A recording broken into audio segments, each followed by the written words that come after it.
So with looking back at the old style of Yu-Gi-Oh, we're going to be also taking a look at a Asian Championship deck from 2000. This is the first place championship from the year 2000. I believe this is also from August. So let's take a look at it, and this is a Cannon Soldier Burn type deck. Now, in the early Yu-Gi-Oh! OCG metagame, beatdown decks were the most popular, with cards like Gemini Elf and Summon Skull. The first Asian champion took a different approach, running small monsters with useful effects to create a powerful synergistic strategy. The deck opens with painful choice to select 3 Sinister Serpent, 1 Graceful Charity, and 1 Ultimate Offering. The opponent would opt to give 1 Sinister Serpent, sending the other 4 to the graveyard. The Sinister Serpents would always return to the hand on the next standby phase, providing him with free fodder to discard for Graceful Charity, Tribute to Doom, and Magic Jammer. Sending Graceful Charity and Ultimate Offering to the graveyard would allow the champion to retrieve them using Magician of Faith and Mask of Darkness, respectively. Graceful Charity is pure card advantage when discarding Sinister Serpent. Ultimate Offering would allow him to end the game fast by floating the board and attacking with all monsters before finishing off with Cannon Soldier's Burn effect. Cannon Soldier could easily deal 3,000 damage simply by tributing Sangan or Witch of the Black Forest, whose effects could search for another copy of Sangan or Witch of the Black Forest, which could be summoned immediately with Ultimate Offering, rinse and repeat. The key components of this deck, Cannon Soldier, Magician of Faith, and Mask of Darkness, are all below 1500 attack and defense, allowing them to be searched by Sagan and Witch of the Black Forest. And this deck is a deck indeed. 48 cards and tons and tons of fun. So let's get into the deck profile. So we have Giant Soldier of Stone being a 2k defender, the only 2k defender in the deck. After that, we have triple Cannon Soldier, triple Witch of the Black Forest, and triple Sangan. Then we have the 1 Cyber Jar, 2 Mask of Darkness, 1 Muka Muka, because this card can also become a big defender. We also have triple Magician of Faith and triple Sinister Serpent. Then we have 1 Change of Heart, 1 Dark Hole, 1 and 2 Delinquent Duo to hand rip 4 cards for the cost of 2,000. Graceful Charity is a +3 if you have Sinister Serpent in your hand. The Feather Duster, double Heavy Storm, double Monster Reborn, triple Painful Choice, 1 Pot of Greed, 1 Regeki, 1 Swords of Revealing Light, 2 Tribute to the Doom, and 2 Snatch Steal, 1 Crush Cardivirus because all your monsters fit the requirements from Sangan and below, 1 Mirror Force, 1 Ultimate Offering, 1 Magic Jammer, and 1 Solemn Judgment. This deck, respectively, is a very interesting deck because, as we could see, we open up both Painful Choice and Cannon Soldier. So like they said, the cards you're going to choose are Sinister Serpents, your Ultimate Offering, along with a Graceful Charity.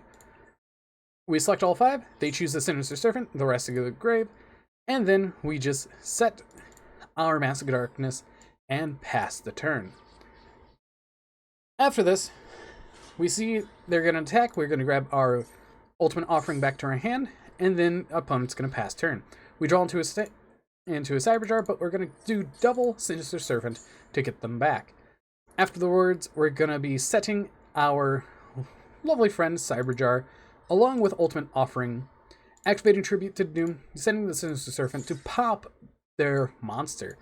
We're going to just end the turn and see what they can do. They're normal summon out Fungi the Musk, which is fine. They're going to be attacking our Cyber Jar, triggering its effect, and we get to add or summon our Mask of Darkness face down, while we get so many cards to our hand. Total of 4 cards to our hand, and as we can see, our hand is pretty much set. Next up, we're going to be flipping up our Ultimate Offering, and we're going to normal summon our Cannon Soldier.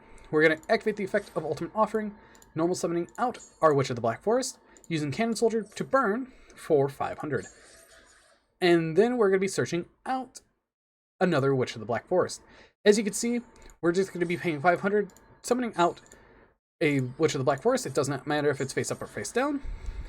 And we're just going to be going through all of our Witch of the Black Forests on the cost of 500 life points. Now, sometimes we do need to have our Witch of the Black Force on the field, and Graceful Charity is going to allow us to activate pitching our 2 Sinister Serpents, which is very extremely broken. Dueling with Duo, we're just going to pay the 1,000, pitching 2 cards out of our opponent's hand. And one of the great things about this, we do have an ultimate offering that we can utilize quite well. We're just going to attack into their monsters to do damage, and then let's get the ultimate offering going to summon out our Sentry. And Sentry is just going to attack the other opponent's monster, and then we're going to go into main phase 2. Cannon Soldier is going to trigger, burning more life points, grabbing this time Sangan, which is a very, very good searcher, and we get another Sangan as well. We're going to use Cannon Soldier again, burning for another, and we could just finish off with Ultimate Offering, summoning out Sangan. And as we can see, this deck gets really, really easy to just OTK your opponent. So initially, this deck caused a lot of problems in the game, and in my opinion, I could definitely see why a majority of these cards got errated or banned, or even just straight up still on the list today. But this is an example of one of the decks that a previous champion used, and this was one of the decks that I wanted to explain about. Now, there used to be another deck that was before this, which was Cannon Soldier tributing off all these to grab all the pieces of Exodia. That was another option you could have done, grabbing pieces of Exodia off your Witch of the Black Forest and Sangan, so you could turbo out Exodia quite fast, even with Graceful Charity at 3, Pot of Greed, and your deck then Painful Choice, along with Monster Reborn. It's essentially the same setup, but outside of a couple different changes, it could still work. But I want to know you guys think about this deck of what OCG had to deal with back in 2000. But anyways, I've been Bolt Spider. I hope you guys did enjoy, and see you guys in the next video.